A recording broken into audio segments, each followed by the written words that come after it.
honestly, guys notice it more when you're out winning games, right? If Cleveland starts off in a bad start, they're not doing well, and all of a sudden Shedeur or Dillon Gabriel are doing well in 7-on-7. They're throwing dimes. In practice drills, the number one defense can't stop them.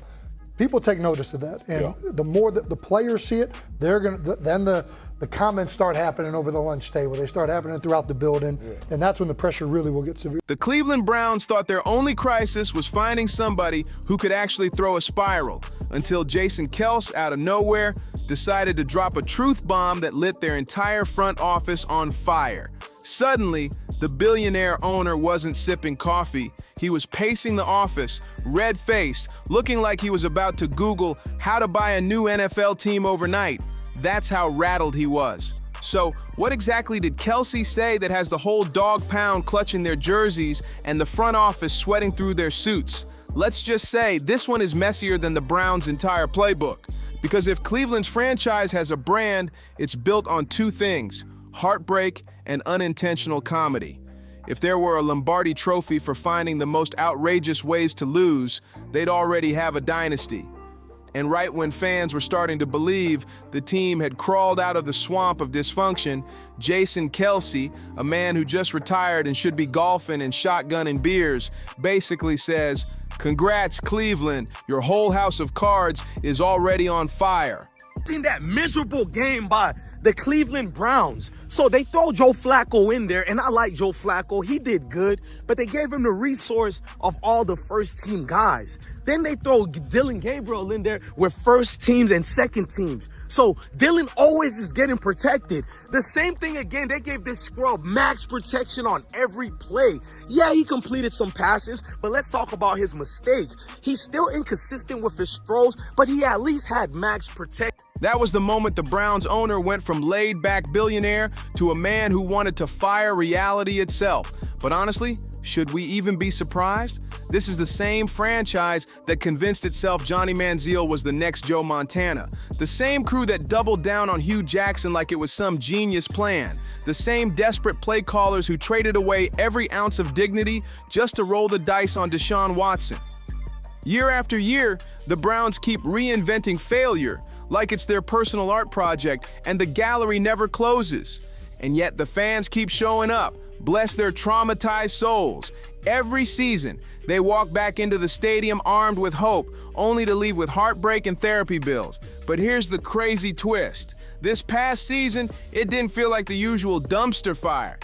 For a hot minute, it actually looked like the Browns had finally figured out how to be a functioning football team. The front office was high-fiving like they'd just cracked the code to life itself. Stefanski was being praised as some football genius, and the dog pound was howling louder than ever. But then, reality didn't just tap them on the shoulder, it put them in a chokehold. And the man delivering that gut punch, none other than Jason Kelce. Kelsey, the Eagles legend who spent his career redefining what it means to be an offensive lineman and occasionally stealing the spotlight by dressing like someone's mom at a holiday parade, has hit retirement with absolutely zero filter. And when he looked at Cleveland, he didn't see a contender on the rise. He saw a franchise desperately duct-taping disasters together and trying to pass it off as innovation. Shedeur Sanders in there with the lowest cab drivers you couldn't even get on 5th Street. And I'm pissed off, bro, because the play calling was abysmal. Look, even if you don't like Shedeur didn't even get a chance to be trash. Even if you think Shedeur is garbage, he didn't even get a chance to be garbage. That's how awful the offensive line was. Kevin Stefanski still doesn't want to give Shedeur second strings and first strings reps. Why is that? Now, what's more horrible about this game was it was to the point on It was like he lit up a neon sign across Ohio that screamed, "Cleveland, you're in trouble." And that's the difference maker. This isn't just some random internet troll or a salty radio caller spewing hot takes. This is Jason Kelce, a Super Bowl champ, a respected veteran, a man who actually knows what a winning, stable franchise looks like. So when Jason Kelce points out that the Browns are just one quarterback injury away from total collapse, people don't just shrug it off. They pay attention. And the louder the echo gets, the faster Jimmy Haslam, Cleveland's billionaire owner, loses it. Picture this. Haslam storming around his office like a soap opera villain, muttering about loyalty under his breath, while his assistants hide behind laptops, praying he doesn't drag them into the meltdown. Let's not forget, this is the same owner who already mortgaged Cleveland's future on Deshaun Watson with that jaw-dropping $230 million guaranteed deal. And what did they get for it?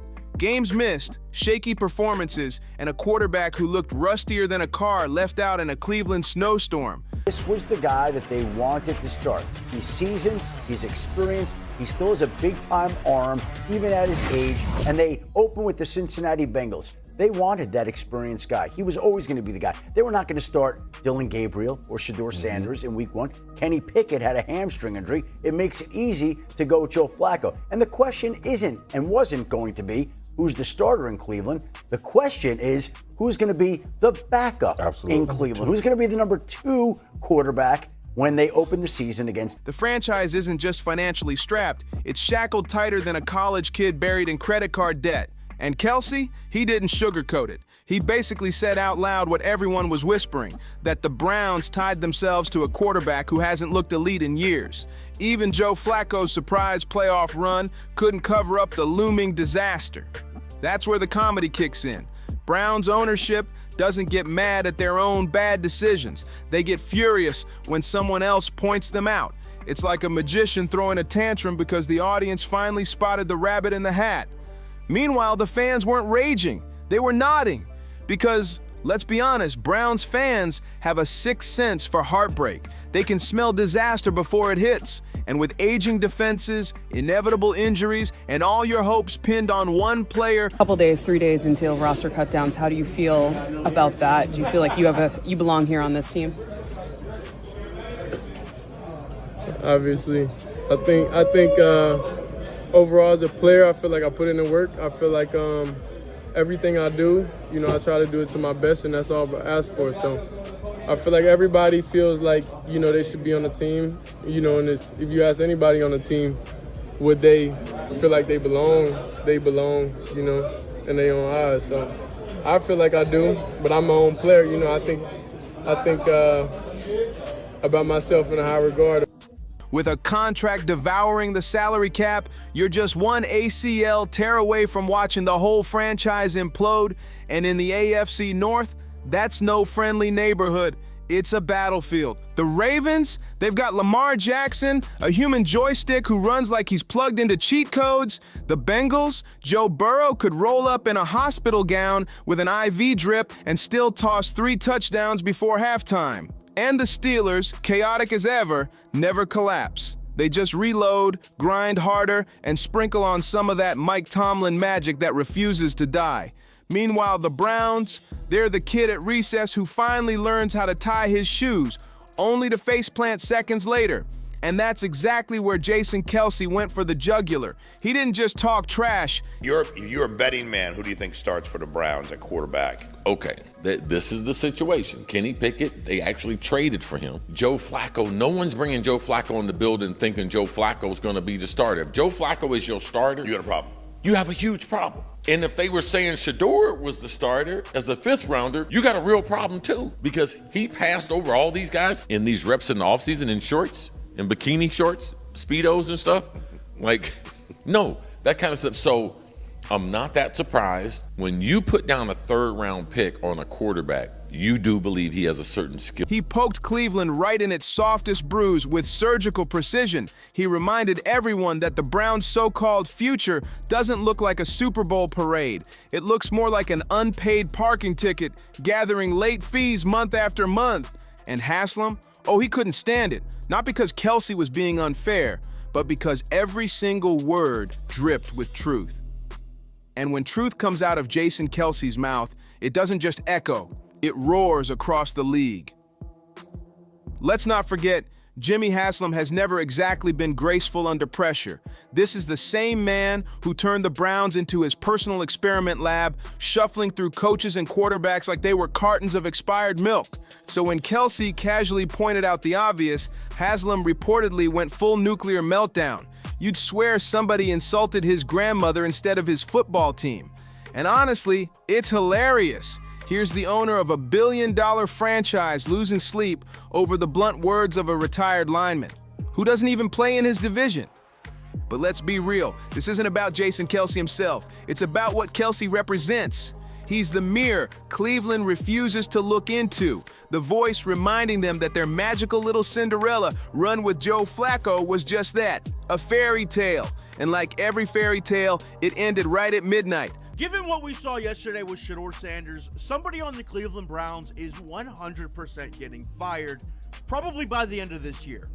The person who's probably going to end up getting fired is Kevin Stefanski, because I know that he didn't want Shedeur Sanders on the team. It was Andrew Berry who made that pick. You can't really go against your GM. Bad things happen in this situation. But Shedeur Sanders is not without fault for what we saw yesterday. This is the play that we saw yesterday that has the internet just exploding, where Shedeur Sanders took like a 24-yard sack. Half of the internet is saying that this is all Kevin Stefanski's fault. With the pumpkin carriage waiting outside the stadium. The irony? Absolutely staggering. The Browns had one of the most chaotic quarterback rooms in the NFL. Deshaun Watson was supposed to be the savior, the golden ticket, the franchise's chosen one. Instead, he's been injured, inconsistent, and looking like a guy still trying to remember where the end zone is. Then, out of nowhere, there's Joe Flacco. The Browns only called him after Watson's season collapsed, and the man strolled in like he discovered the fountain of youth in his garage. He started slinging bombs downfield like it was 2012, instantly making the whole organization look foolish. Imagine dropping $230 million guaranteed on your franchise guy, only to have a 39-year-old who wasn't even on your roster 3 weeks outshine him in front of the world. That's not just embarrassing, it's historic level humiliation. It exposed their quarterback situation as a disaster waiting to happen. Even their brief moments of success felt like smoke and mirrors. Faith of a mustard seed, right? Because this is the greatest resurrection since Jesus the Christ, right? Like at some point, Joe Flacco was thinking about getting into TV, right? Joe Flacco didn't have a job, and then now you not only come back and start for the Cleveland Browns late in the 2023 season, but they came back around to you, and you're now the day one starter for a franchise that just 2 years ago was in the playoffs.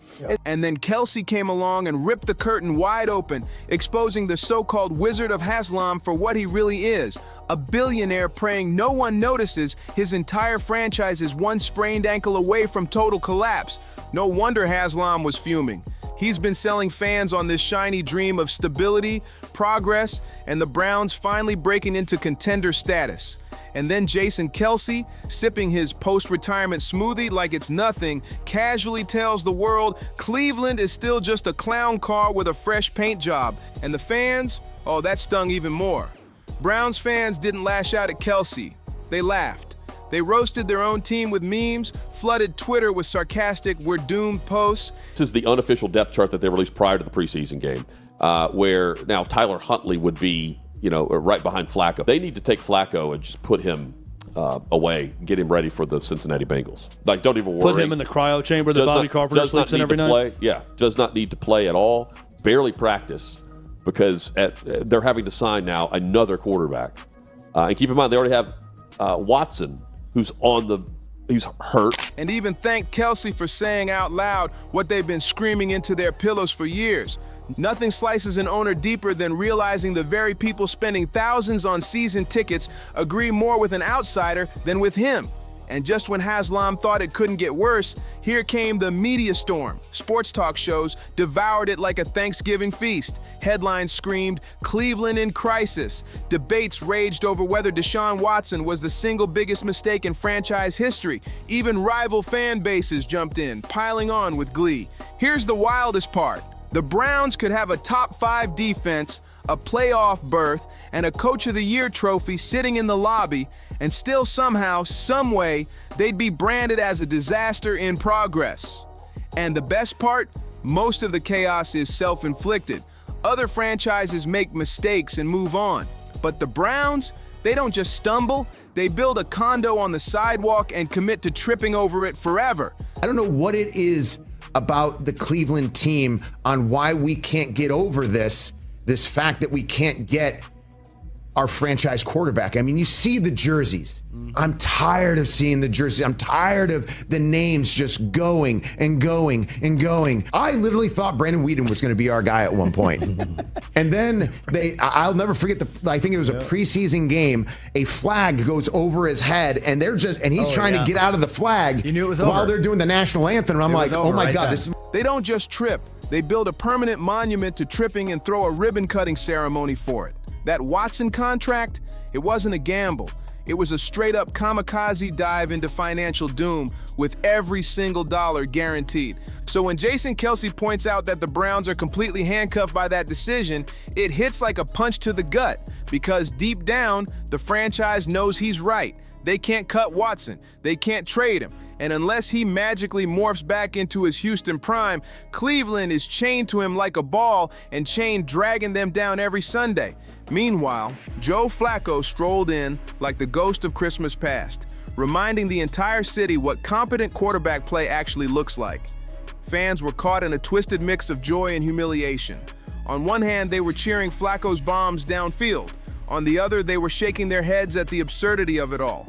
The man hadn't even unpacked his suitcase, and suddenly, he was the one saving their season, while Watson sat on the bench, collecting guaranteed millions. That's not a fairy tale, it's a full-blown sitcom, and yet here we are. Jason Kelce stood up, pointed at the Browns, and flat out said what everyone else was too polite to admit. This team might look shiny on the surface, but underneath, the foundation is cracked to the core. I also can't blame anybody who says, I don't necessarily trust this coaching staff to develop a quarterback or to evaluate the quarterback position. They've made some really oddball decisions at this position over the last several years, and I don't blame anybody for questioning, do these guys actually know what they're doing? I don't think that's unfair at all. The thing I would say is that they're desperate. They're very desperate. Like the entire organization is desperate. And if you really think they're going back to the coaches' offices and all getting around the table after sessions and being like, guys, Shedeur is unbelievable, but I really think we should try to prove that Dylan is better than him because we drafted him 2 rounds. And that's exactly why Jimmy Haslam lost his mind, because he doesn't want the world hearing the truth screamed out loud. Every NFL team has flaws, but here's the thing. Jimmy Haslam doesn't care about the flaws. He cares about the perception. Billionaires hate losing control of the story. They want fans to believe progress is real, the future is bright, and that dropping $120 on the latest jersey is basically an investment in glory. But then Jason Kelce bulldozed that illusion in a single breath, and suddenly the Browns look less like a contender and more like the NFL's own reality show, where the drama never ends and the laughs are unintentional. And that's the hilarious beauty of it. The Browns cannot escape their own shadow. They can stack up talent, ride a hot streak, even sneak into the postseason, and still, one honest comment from a retired lineman sends the entire front office into a spiral. Because this isn't just football anymore, it's pride, ego, and the eternal comedy of a franchise that keeps tripping on its own shoelaces while insisting with a straight face that everything is fine. And if you want to know why Jason Kelce's words landed like a bomb in Cleveland, just check the receipts. This isn't about feelings, it's math, contracts, and injury reports. The brutal truth? The Browns are fighting in a division where good enough means you're already dead. So I gotta say this real quick. You were right, and I was wrong. We ain't never seen nothing like shit. I told you. Let's go. Because when you said that early on, I'm like, what are you talking about? They carried the games in Oklahoma, but that was just Oklahoma. That was for Baker. It was like the Oklahoma fan base. They carried the games in Norman, Browns games in Norman. I'm like, that was just as big. Are you telling me that this is the biggest circus the Browns have ever been a part of? Yes. Jay, you not. Yes. Wait, because I remember, like, I'm not draft, but I told you. I remember. And Deshaun Watson, he's either hurt, rusty, or out there looking like he accidentally wandered off from a YMCA flag football game. Every single time fans dare to believe he'll transform back into the Houston version of himself, reality hits, and Cleveland's hopes crash harder than ever. Reality always comes crashing back. And it reminds Cleveland that $230 million guaranteed doesn't buy miracles.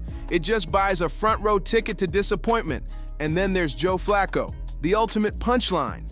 The man was practically retired, probably spending more time picking out lawn fertilizer than breaking down coverages, and yet he strolls in and outperforms Watson like it's child's play. That's not some heartwarming comeback story for the Browns, that's an indictment. It's the football gods holding up a giant neon sign that screams, "You paid how much for Watson?" Now let's talk money, because the Browns don't just have a quarterback crisis, they've got a financial straitjacket. Watson's deal has handcuffed them worse than an overzealous TSA agent. Nearly a quarter of their entire salary cap is locked into one player who can't stay on the field and hasn't looked elite in years. That leaves the Browns scrambling, duct taping holes across the roster instead of building the kind of depth you need to actually survive the AFC North meat grinder. And speaking of the AFC North, good luck, Cleveland. This is not a friendly little neighborhood where mediocrity sneaks you into first place. This is straight up NFL Hunger Games. The Ravens are stacked. Lamar Jackson running video game plays, Mark Andrews catching everything within reach, and a defense built to break quarterbacks. The Bengals? They've got Joe Burrow, a guy who could probably throw touchdowns blindfolded with one arm tied behind his back. And even the Steelers, who haven't solved their own quarterback mess, still manage to grind out 9 or 10 wins every single year because Mike Tomlin refuses to let that team collapse. So where does that leave the Browns? Exactly where Jason Kelsey said, in trouble. They're like the guy who shows up to a heavyweight fight wearing pool floaties, praying nobody notices before the bell rings. Sure, their defense looked elite this past season, but let's be real. Is expected to start for the Cleveland Browns. How about that? Friday night in their preseason opener. I'd be excited, obviously, if I'm a Browns fan. Like the fact that you get to see him, like that's fun. Like if you're a fan of that team, that's fun that you get to see this guy that is this huge polarizing figure, especially coming out of this NFL draft. I wonder if it's kind of a disservice to him, though. How? Because he's been the fourth string quarterback. Like, and you're just kind of throwing him in there. I don't know. If I'm the fourth string quarterback and I get named the starter, I want it. Dominant defenses don't stay dominant forever without steady support. Injuries pile up, players age, coordinators get poached for head coaching jobs, and suddenly that brick wall of a defense starts looking mortal. When that happens, the entire weight shifts back onto the offense, and right now that offense is being held hostage by a contract so disastrous it deserves its own chapter in economics textbooks. And we can't ignore Cleveland's injury curse either. At this point, the Browns' medical staff must feel like they're running a full-blown triage unit instead of an NFL training facility. Every week, it's another out for the season update, and fans don't even flinch anymore. They just sigh and start the countdown to next year. And that's the hilarious twist. Kelsey didn't expose some deep, hidden secret. He simply said what every Browns fan has been muttering under their breath for years. Usually right after the third injury report of the week, this team is just one bad break away from a total implosion. And with Cleveland's luck, that break might as well already be penciled into the schedule. The fans know it, the rivals know it. On paper, they've got stars on defense, some real playmakers on offense, and even a coaching staff that, for now, looks competent. But paper doesn't win in the AFC North. Reality does. And reality says you need 3 things to survive in this division: a reliable quarterback, cap flexibility, and durability. Cleveland, they've got none of the above. Jimmy Haslam can fume, stomp, and throw all the tantrums he wants, but he can't escape the truth. He can pump out press releases, spin positive stories, and slap on those fake trust the process smiles. But none of it changes the math. The division won't get easier. The contract won't disappear. And no amount of smoke and mirrors can erase the fact that Cleveland is boxed in by its own mistakes. Even Joe Flacco's magical cameo couldn't hide the cracks, it just made them more obvious. So yes, Cleveland, Jason Kelsey, said it plain and simple: you're in trouble. And judging by the receipts, he's not wrong. Don't forget to like, subscribe, and share. See you on the next one.